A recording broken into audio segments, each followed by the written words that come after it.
Explique cómo calculó las fracciones. Bueno, las fracciones fueron calculadas con la fórmula de fracción de los componentes. Esta consiste en la división entre la masa de la componente y la masa total de la muestra. La masa total de la muestra se calculó anteriormente con la suma de las tres componentes, o sea, las tres masas de las componentes. Aquí obtenemos los valores.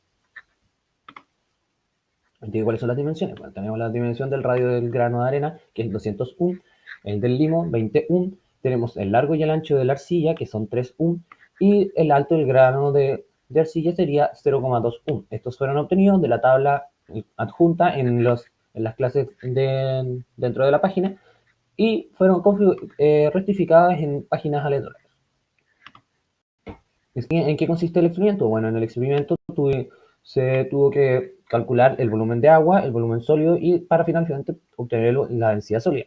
Para el volumen de agua, utilicé la densidad de agua dividiendo la masa de agua en el volumen de agua. Por lo tanto, al dividir la masa del agua en la densidad del agua, obtuvimos el volumen de agua. Para luego obtener el volumen sólido con la fórmula de volumen sólido, restándole al volumen total el volumen de agua.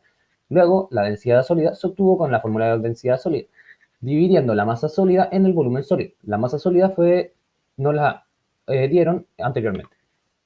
Indique cómo se calcula la densidad sólida. Esta se calcula con la fórmula de densidad sólida, como lo expliqué anteriormente. Para cada componente se divide la masa sólida en su volumen sólido. Indique cómo se calcula el número de granos. El número de granos se calcula con la fórmula de número de granos, dividiendo la masa total de la componente dividida en la masa de un solo grano.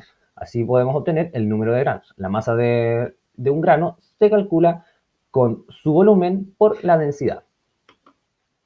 Compare el número encontrado para las distintas componentes.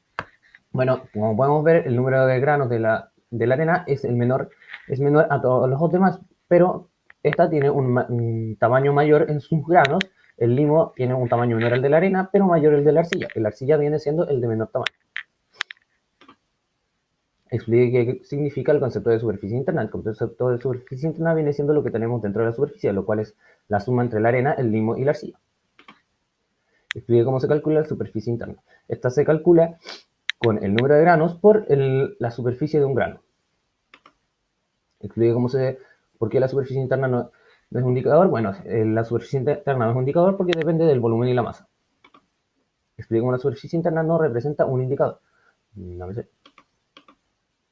Explique cuáles de los dos grandes grupos se dividen en los indicadores. Uf.